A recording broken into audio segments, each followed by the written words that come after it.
Hello, basketball fans. It's me, DC, and I'm here to help you get ready for Week 15. Happy Week 15. Potentially your playoff start. I think this is the earliest reported playoff time when I asked you guys in that former video breaking down the remaining schedule. So if it is, hope you made it. Good luck. We're going to start off this week and try and get through it pretty quick because I am an idiot and signed up to run a half marathon. Like former Dave back in September thought this was a good idea and screwed current Dave.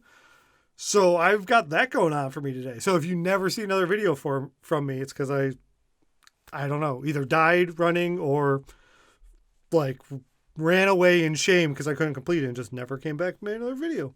Anyway, it'll be great. I'll be back tomorrow. It'll be fine.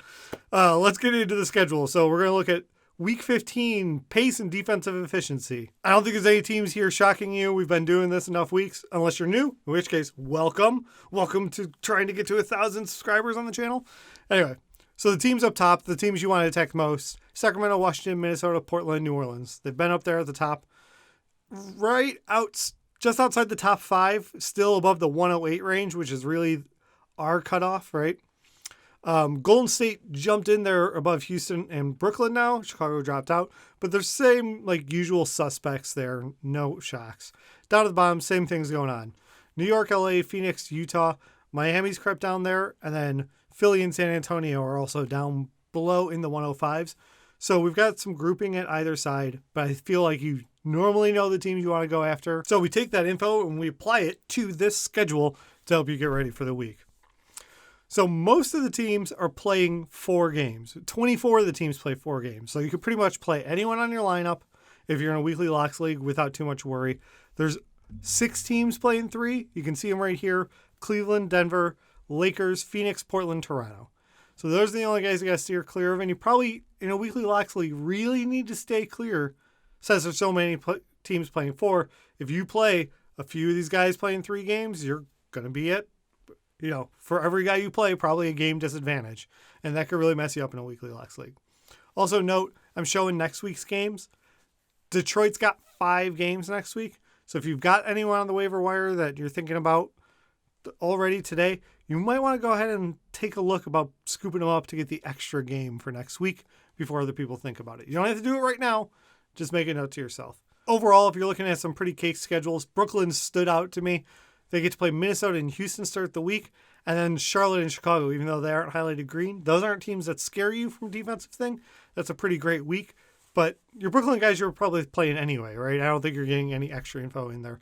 Honestly, if you're making crazy moves this week, it's hopefully that you're watching what's going on in like Orlando with their rotation after trading everyone away and stuff. Picking up those guys that might get a lot of minutes, even for a moment in time, like Okiki.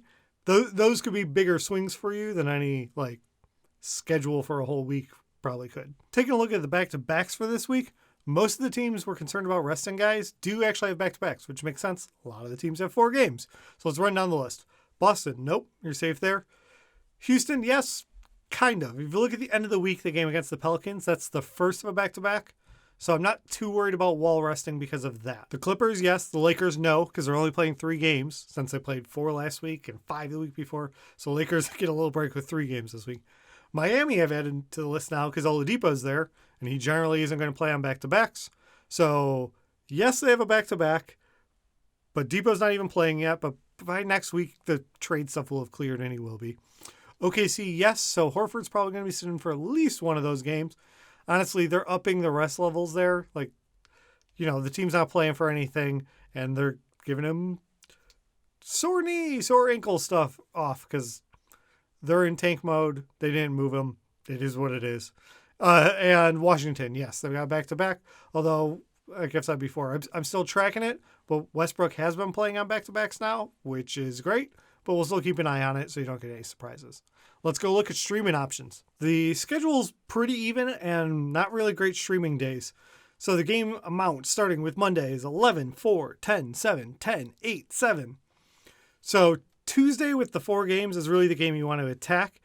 So what I did was I highlighted teams that have a Tuesday game, and then I spread out to say, do they also play on Thursday or Sunday when there's 7 games? That's going to get you the most bang for your pickup buck if you can hit on those 3 days. So you will see the teams I've highlighted with 3, right? We got Atlanta, we got Charlotte. Overall, though, since 8 teams is about half the league, right? That's 16 teams playing. Orlando and Philly is playing on all the lowest volume days. So that's probably your best spot to go after if you're trying to pick someone up that you can likely use each of those days.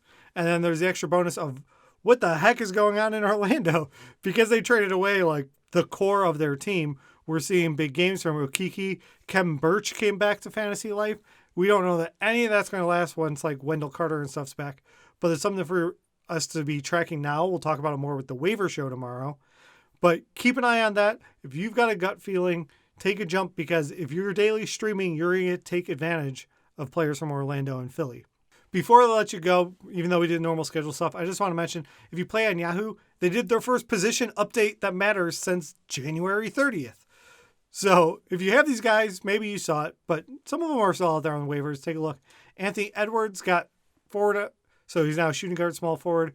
Jashawn Tate is now 3 position eligible, which is always nice. You get shooting guard, small forward, and power forward. Thaddeus Young is power forward center. Getting that center eligibility is pretty big for me. I've had him in a spot where I need it. Kyrie Irving finally got shooting guard. Xavier Tillman got center added. Jared Vanderbilt got 3 position eligibility, small forward, power forward, center. And Daniel Tice got power forward center as he got traded to the Bulls. So some little things there give you a little more flexibility. Just wanted to call out that changed. Otherwise, thank you for watching.